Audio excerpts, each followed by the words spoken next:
Hello दोस्तों, नमस्कार। D R Verma education में आपका स्वागत है। आज मैंने राजनीतिक सिद्धांत के अंतर्गत समाजवाद को एक नया चैप्टर लेके आए हैं, जो एक ही वीडियो में पूरा समाजवाद खत्म हो जाएगा। तो चलिए शुरू करते हैं। समाजवाद समाजवाद व्यक्तिवाद के विरुद्ध एक प्रतिक्रिया है, जहां व्यक्तिवाद व्यक्ति को साध्य और राज्य को साधन के रूप में देखता है, वहीं समाजवाद राज्य को साध्य और व्यक्ति को साधन के रूप में देखता है। समाजवाद पूंजीवाद के विरुद्ध एक प्रतिक्रिया है, जिसका उद्देश्य पूंजीवाद को समाप्त करके समाजवाद लाना है। समाजवाद कोई सिद्धांत न होकर गरीबों के कल्याण की विचारधारा है।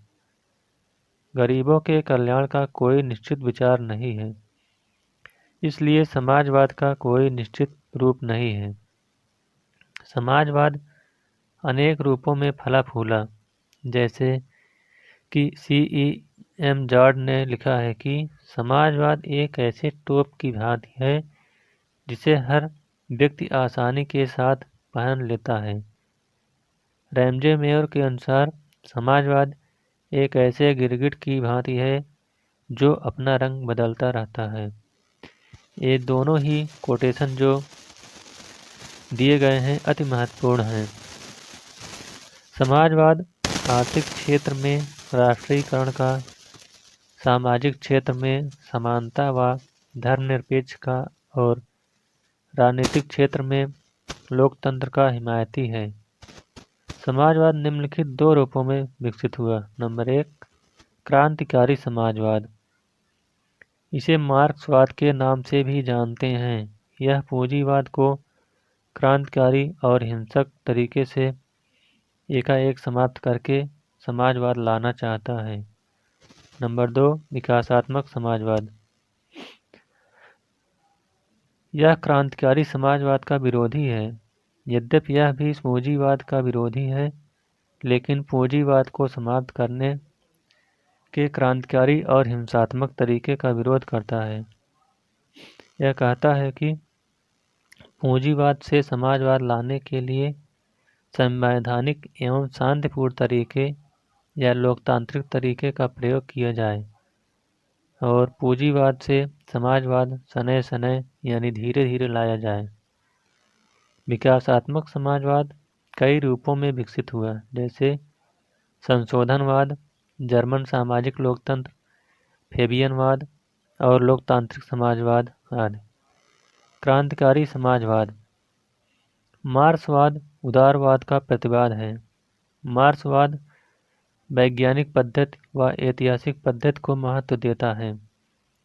मार्क्सवाद एक ऐसे समाज की कल्पना करता है जिसमें न कोई राज्य हो और न ही कोई वर्ग, और उत्पादन के साधन पर संपूर्ण समाज का नियंत्रण हो। मार्क्सवाद गरीबों का दर्शन या श्रमिकों या सर्वहारा की विचारधारा के रूप में प्रसिद्ध है, इसलिए मार्क्सवाद को सर्वहारा समाजवाद भी कहा जाता है। मार्क्सवाद एक प्रगतिवादी दर्शन है। यह उत्पादन के साधन को सर्वाधिक महत्व देता है। इसका मानना है कि उत्पादन के साधन के चारों ओर सामाजिक, राजनीतिक व सांस्कृतिक व्यवस्था विकसित होती है। यदि उत्पादन का साधन बदल जाता है तो इन सारी व्यवस्थाओं में भी परिवर्तन हो जाता है। जैसा कि मार्क्स का कथन है कि आर्थिक व्यवस्था संपूर्ण सामाजिक व्यवस्था का निर्धारण करती है। मार्क्स ने सामाजिक परिवर्तन के लिए क्रांति या हिंसा को महत्व दिया। मार्क्स का कथन है कि क्रांति सामाजिक परिवर्तन का अनिवार्य माध्यम है। मार्क्सवाद एक प्रगतिवादी दर्शन है, इसलिए मार्क्सवाद के बाद नव मार्क्सवाद भी अस्तित्व में आया। कार्ल मार्क्स ने अपने दर्शन को सामाजिक न्याय की संज्ञा दिया। यद्यपि हम इसे सार्वभौमिक रूप से सामाजिक न्याय नहीं कह सकते, क्योंकि यह हिंसात्मक या क्रांतिकारी तरीके से परिवर्तन का पक्षधर है। राज्य को उदारवाद की देन माना जाता है। उदारवाद के अनुसार राज्य एक सार्वजनिक संस्था है जो बिना किसी भेदभाव के किए सबके साथ एक जैसा व्यवहार करती है। वहीं मार्क्सवाद के अनुसार राज्य पूंजीपतियों की संस्था है और इससे केवल अमीरों का ही भला हो सकता है, गरीबों का भला नहीं हो सकता। अतः मार्क्स ने राज्य का विरोध किया। मार्क्सवाद के अनुसार प्रारंभ में एक ऐसा समाज विद्यमान था जहाँ न कोई राज्य था और न कोई वर्ग, और उत्पादन के साधन पर संपूर्ण समाज का नियंत्रण था। लेकिन कालांतर में निजी संपत्ति या उत्पादन के साधन का उदय हुआ और समाज दो वर्ग में बंट गया। एक वर्ग जो उत्पादन के साधन से का मालिक बना वह अमीर कहलाया, और दूसरा वर्ग जो उत्पादन के साधन से विहीन था वह गरीब कहलाया। अतः मार्क्सवाद के अनुसार राज्य वर्ग विभाजन का परिणाम है और इसकी उत्पत्ति का आधार उत्पादन का साधन है। जबकि यह राज्य बना रहेगा तब तक एक वर्ग दूसरे वर्ग का शोषण करता रहेगा। अतः राज्य की समाप्ति के साथ वर्ग भी समाप्त हो जाएगा और उत्पादन के साधन पर संपूर्ण समाज का नियंत्रण हो जाएगा। अतः मार्क्स के अनुसार राज्य पूंजीपतियों की संस्था है और यह एक वर्ग के द्वारा दूसरे वर्ग के शोषण का उपकरण है। अतः मार्क्स एक ऐसे समाज की स्थापना करता है जो वर्ग विहीन व राज्य विहीन हो और जहाँ आर्थिक समानता हो, जिससे कोई किसी का शोषण न कर सके और समाज भाईचारा पर आधारित हो। मार्क्स ने के समाजवाद को वैज्ञानिक समाजवाद कहा जाता है। मार्क्स ने वैज्ञानिक समाजवाद के निम्नलिखित 4 सिद्धांत बताए। नंबर 1, द्वंद्वात्मक भौतिकवाद। नंबर 2, ऐतिहासिक भौतिकवाद या आर्थिक नियतिवाद या इतिहास की आर्थिक व्याख्या। नंबर 3, वर्ग संघर्ष। और नंबर 4, अतिरिक्त मूल्य का सिद्धांत। द्वंद्वात्मक भौतिकवाद मार्क्सवाद के संपूर्ण दर्शन का केंद्रीय बिंदु है। ऐतिहासिक भौतिकवाद उसकी राजनीतिक व्याख्या है और वर्ग संघर्ष उसका व्यवहारिक रूप। अतिरिक्त मूल्य के माध्यम से मार्क्स ने यह बताने का प्रयास किया है कि किस प्रकार से पूंजीपति गरीबों के खून पसीने की गाढ़ी कमाई खा खा के मोटा हो जाता है, अर्थात किस प्रकार अमीर गरीब का शोषण करते हैं। मार्क्सवाद आधार और अधिसंरचना के सिद्धांत में विश्वास करता है। उसकी मान्यता है कि आधार के चारों ओर अधिसंरचना का निर्माण होता है। मार्क्स ने आधार को उत्पादन का साधन माना और अधिसंरचना को सामाजिक, राजनीतिक व सांस्कृतिक व्यवस्था के रूप में किया, और उसने कहा कि यदि आधार के स्वरूप में परिवर्तन होता है तो अधोसंरचना में भी परिवर्तन हो जाएगा।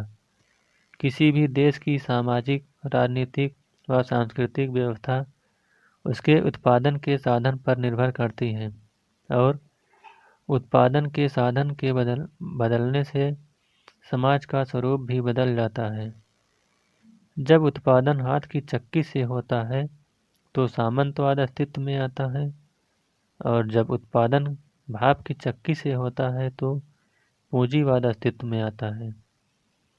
यदि उत्पादन के साधन पर एक वर्ग का नियंत्रण है तो सामाजिक, राजनीतिक व सांस्कृतिक व्यवस्था को वही वर्ग तय करता है, और यदि उत्पादन के साधन पर संपूर्ण समाज का नियंत्रण होता है तो सामाजिक, राजनीतिक व सांस्कृतिक व्यवस्था को संपूर्ण समाज तय करता है।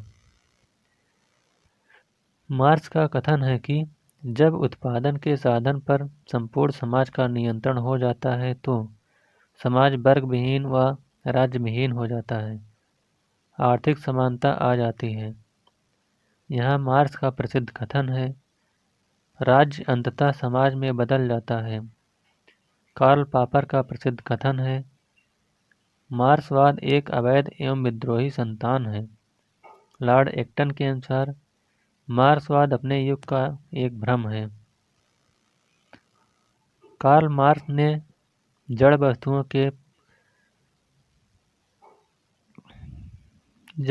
के सूजन का सिद्धांत प्रतिपादित किया। कार्ल मार्क्स ने मानवीय परायापन या अलगाववाद के सिद्धांत का प्रतिपादन किया। यद्यपि इसे प्रकाश में लाने का श्रेय जॉर्ज ल्यूकार्ट को प्राप्त है, लेकिन ऐसा माना जाता है कि ल्यूकार्ट के द्वारा इस सिद्धांत को प्रतिपादित करने के पूर्व कार्ल मार्क्स ने अपनी प्रसिद्ध पुस्तक पांडुलिपि इकोनॉमिक्स ऑफ फिलॉसफी मैन्यूस्क्रिप्ट्स में इस विचार को दे सके हैं। इसे परायेपन या अलगाववाद के सिद्धांत के नाम से भी जाना जाता है। मार्क्स पूंजीवादी व्यवस्था पर प्रहार करते हुए कहा है कि इस प्रकार के समाज में व्यक्ति की स्वतंत्रता व समानता लुप्त हो गई है।